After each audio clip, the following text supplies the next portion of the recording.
Hello दोस्तों, विहान कहानियाँ में आपका स्वागत है। जयपुर नाम के एक गांव में सूरज अपनी बेटी सीता और अपनी पत्नी के साथ रहता था। वह जंगल से लकड़ियां काट कर लाता और मार्केट में बेच आता। ऐसे ही उनका चूल्हा चौका चल रहा था। सुनो जी, आज तो बहुत सुबह से ही बारिश हो रही है।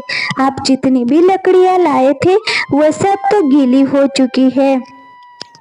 अब बारिश में हमें सूखी लकड़ियां कहाँ मिलेगी और गीली लकड़ियों को कोई बाजार में लेगा नहीं। ये तो वही बात हो गई कि कंगाली में आटा गीला। एक तो पहले से ही खाने के लिए घर में कुछ नहीं है और ऊपर से बारिश ने सारी लकड़ियां गीली कर दी। मैं क्या करूं? मुझे कुछ भी समझ नहीं आ रहा है। तुम चिंता मत करो, मैं सेठ जी के पास जाकर कुछ पैसे उधार लेकर आता हूँ। उससे हमारा कुछ दिन तक गुजारा चल जाएगा। सूरज सेठ जी के पास उधार लेने के लिए जाता है, लेकिन सेठ उसे डांट कर वहां से भगा देता है। जब वो उदास मन से अपने घर की तरफ लौट रहा था तो रास्ते में एक गड्ढा उसे दिखाई नहीं देता, तो उसका पैर उसमें पड़ता है और वो गिर जाता है और गिरने की वजह से उसका पैर टूट जाता है। हे भगवान, अब अपना पैर तुड़वा कर बैठ गए। अब क्या किया जाए? जो थोड़ी बहुत उम्मीद बची थी वो भी चली गई। हम पर तो एक के बाद एक मुसीबत आती ही जा रही है। हे भगवान, आपने मेरे साथ ये क्या किया? अब मैं अपनी परिवार का पेट कैसे भरूंगा? अगर मेरा पैर ठीक होता तो कम से कम मैं कुछ जुगाड़ करने की कोशिश तो करता। सूरज इसी तरह से बातें कर रहा था, तभी उनकी सभी बातें खिड़की से उनकी बेटी सीता सुन लेती है। मम्मी पापा कितने परेशान हैं। पापा चल भी नहीं सकते और मैं पापा को छोड़कर कहीं जा भी नहीं सकती, पर अब मुझे ही कुछ करना होगा। गीता चुपचाप अपने पिता की कुल्हाड़ी उठाकर जंगल की तरफ चल पड़ी।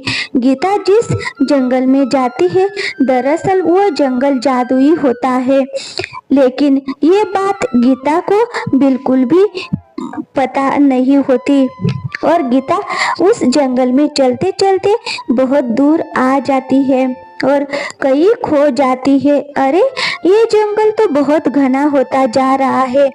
जैसे जैसे मैं इसके अंदर जा रही हूँ ये तो और भी ज्यादा खतरनाक होता जा रहा है। मुझे तो रास्ता भी नहीं दिख रहा है। करूँ तो क्या करूँ? गीता बहुत घबराई हुई थी, इसीलिए वो इधर उधर चलकर कुछ सोच रही थी कि तभी जंगल के बीचों बीच उसे एक सीढ़ी दिखाई देती है। सीढ़ी को देखकर वो बहुत खुश हुई। उसे लगा कि शायद इससे मैं जंगल से बाहर निकल सकती हूँ। तभी एक बूढ़ा आदमी उसे उसकी ओर आता हुआ दिखाई देता है। अरे बेटी, तुम इस जंगल में पहली बार आई हो क्या? हाँ, और मैं रास्ता भटक गई हूँ। इस सीढ़ी पर जाने से पहले बेटा एक बार सोच लो। इसमें सोचना क्या है? ये वही सीढ़ी है ना जो मुझे इस भयानक जंगल से बाहर निकालेगी। हाँ, ये बात सच है बेटा, ये सीढ़ी तुम्हें जंगल से बाहर निकाल देगी। इस सीढ़ी पर जाने से पहले बेटा, क्या मैं तुम्हें कुछ बातें बता दूं? क्या बातें बतानी है बाबा? बताइए। ये सीढ़ी बादलों में जाकर खत्म हो जाएगी, फिर वहां तुम्हें एक परी मिलेगी। वह तुमसे कुछ पहेली पूछेगी। अगर तुमने उसका सही सही उत्तर दिया तो तुम्हें ज्ञान और दौलत दोनों मिलेगी, और अगर तुमने उसकी पहेली का सही उत्तर नहीं दिया तो वह तुम्हें मार देगी। मेरे पास और कोई चारा नहीं है इस जंगल से बाहर निकलने का। इतना कहकर सीता उन सीढ़ियों पर चढ़ना शुरू कर देती है और चढ़ते चढ़ते सीढ़ियों के अंत तक पहुंच जाती है और तभी वहां एक परी प्रकट होती है। तुम अपने माता पिता की मदद करने के लिए इस जंगल में आई हो ना? मैं सब जानती हूँ। तुम इन सीढ़ियों पर ऊपर चढ़कर तो आ गई हो, लेकिन अगर तुमने मेरी पहेली का सही जवाब नहीं दिया तो तुम यहाँ से जा नहीं पाओगी। गलत जवाब पर जान गंवानी पड़ेगी और सही जवाब पर दौलत और ज्ञान दोनों मिलेगा, और साथ ही साथ तुम इस जंगल से भी आसानी से बाहर निकल जाओगी। मैं तुम्हारी सभी पहेलियों के जवाब देने के लिए तैयार हूँ। पहेलियाँ पूछने से पहले परी ने गीता को एक बादल पर बिठा दिया। जो बादल हवा में तैर रहा था, तभी परी ने उसे एक पहेली पूछी। सीता, तुम्हारी पहेली ये है कि वह कौन सा फल है जो कभी नहीं बिकता है। परी की पहेली सुनने के बाद गीता सोच में पड़ जाती है और जब काफी देर तक गीता कुछ बता नहीं पाती तो परी उसे मारने के लिए अपनी छड़ी निकालती है, लेकिन गीता उसे रोककर कहती है, मेहनत का फल वह मेहनत का फल है जो कभी नहीं बिकता है। बहुत अच्छे सीता, बहुत अच्छे, तुमने बिल्कुल सही जवाब दिया है। लेकिन अब दूसरे सवाल के लिए तैयार हो जाओ। वह कौन सी चीज है जिसका नाम लेते ही वह टूट जाता है? परी का दूसरा सवाल सुनकर गीता फिर सोच में पड़ जाती है और इस बार वो परी के सवाल का जवाब देने में असमर्थ रहती है। तुमने एक सवाल का जवाब तो दे दिया, लेकिन अगर तुमने दूसरे सवाल का जवाब नहीं दिया तो मरने के लिए तैयार हो जाओ। इस सवाल का जवाब है खामोशी।